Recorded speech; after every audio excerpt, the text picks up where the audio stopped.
যাদের সংসারে শান্তি নাই, 5 ওয়াক্ত নামাজের পরে শুধুমাত্র একটি দোয়া পড়ুন, আল্লাহ সংসারে শান্তি, বরকত, রহমত ও রিজিক এমনভাবে দান করবেন, আপনার জীবনে আপনি এমন রিজিক দেখেন নাই। আমি কনফার্মলি বলতে পারবো, এটি রাসূল সাল্লাল্লাহু আলাইহি ওয়াসাল্লামের হাদিস। রাসূল সাল্লাল্লাহু আলাইহি ওয়াসাল্লামের হাদিস, নবীজি এই দোয়াটি পড়তেন, কোনোদিনও এই দোয়াটি ছেড়ে দিতেন না আল্লাহ নবী সাল্লাল্লাহু আলাইহি ওয়াসাল্লাম। আপনারা পড়েন না আমলগুলো, শুধু হায় হতাশ করেন। প্রিয় ভাইরা আমার, আমলগুলো আপনারা শোনার পরে শেয়ার করে দিবেন, জানিয়ে দেবেন সবাইকে।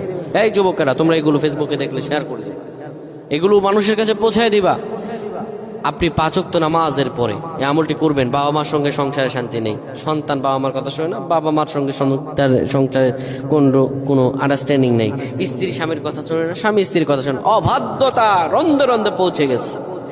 আল্লাহ নবী বিশ্বনবী মুহাম্মদ রাসূলুল্লাহ বলেন, তোমরা যখন নামাজ শেষ করবা, নামাজ শেষ করার পরে আস্তাগফিরুল্লাহ 3 বার, আল্লাহু আকবার 3 বার, এরপরে তোমরা পড়ো